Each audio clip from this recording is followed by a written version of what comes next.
there. And look, I think Kevin Adams, I spent a long time researching him and looking up his past work today. It truly is a mixed bag. And that's not including the big losses in the Eichel, Reinhart, and Montour trades. But they have done a fairly decent job on the contract side. And they have unearthed some players of value on the free agent market, right? And a lot of that, I think you can credit to the analytics department. Yeah, and I mean, without the analytics, and I guarantee this is 100% true without, again, doing the research, because I can't afford a calculator. Without the analytics, they're not trading for Shane Doan's kid, for JJ Peterka. I know they got Kesselring too, but I guarantee, because around that time, Peterka, like a shiny object, I know like he wasn't perfect last season, but he's a sexy option, right? Sexy young winger, highly skilled, boom, bam.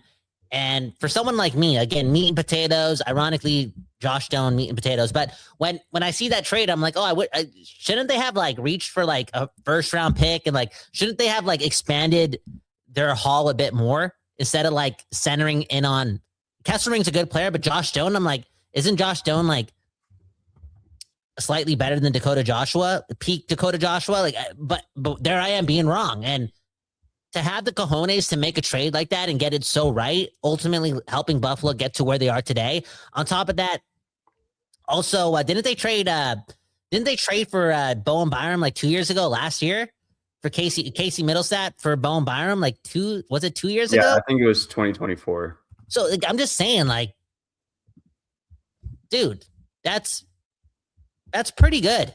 Like, those are like risky trades that for somebody like me, again, who's not as educated, it's like, yo, really? But it worked. It really worked. And again, I'm not saying hire Kevin Adams, but the data, Trevor, I need to understand the data more. And out of all those guys, like, that you've mentioned, or we've mentioned over the last couple of days, when it comes to like this data thing, and I guess it always goes back to this Ventura guy, right? And Ventura, or whatever his name is. And this is why Canucks fans should be okay with this being a process and multiple lists and multiple people. It's because, like, yeah, we might. That's how you find guys like this to give like the reins.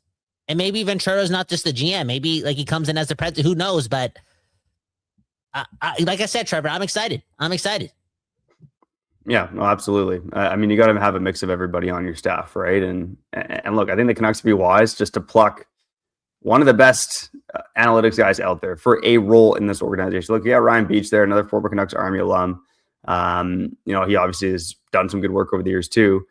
But every team is doing it. So if you can get a guy like a Sam Ventura, a Cam Collins, a Pauly Bello, you're not getting Eric Tulsky anymore because he's a GM, but one of those guys, right? Like that would be, I think a guy like that as GM, and then having like an affable guy like Shane Doan as VP of hockey ops. I still think it might be a little suited for him, but that's a guy who, is smart, is thoughtful, and his smile's infectious, man. Dude, I was reading about the Toronto Maple Leafs, him being around those guys, and Jake McCabe said about Shane Doan, he's like, you can have a couple losses, then you see Donor, and then you forget all about it because this guy's just got an infectious personality. So, like that, to me, that might be the path forward for the Canucks, like an analytically inclined GM who's got a good eye for the game overall and can negotiate and is a tough negotiator.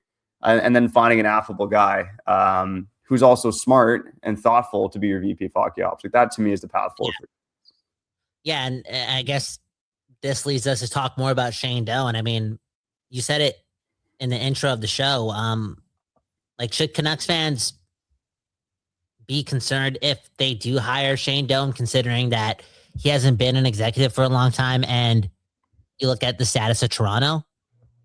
Like, because right now people are happy, like, oh, Shane Doan, a candidate, like, that's cool, that's dope, that's Canada, that's also West Coast, right? But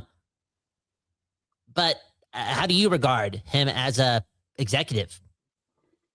Yeah, I mean, I try to start doing some more digging on that today. I think the thing that stood out to me most is the personality. Like, he just seems to get along with everyone, right? Players love him, players respect him, but he obviously is a little lean on experience, right? I mean, look, I know he was GM for Canada, the Olympics in 2022.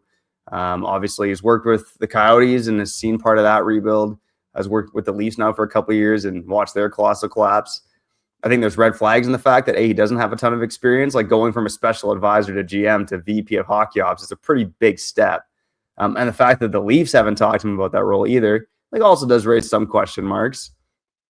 But I'm not going to discount him from being able to do the job because, again, you read his interviews, you read player commentary about him in Toronto, and I think he's thoughtful enough and smart enough to figure it out. But it certainly is a risk. Yeah.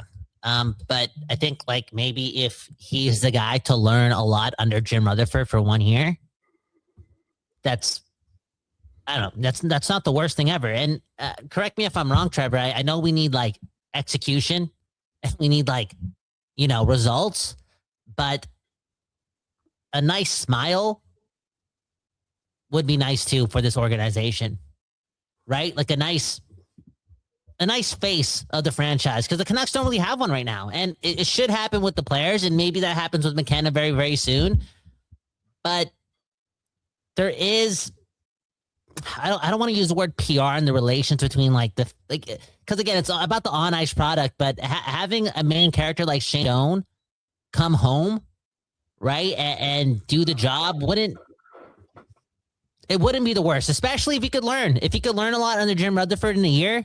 Right? Maybe he's the right guy for the job. And I brought up the whole Canadiana thing.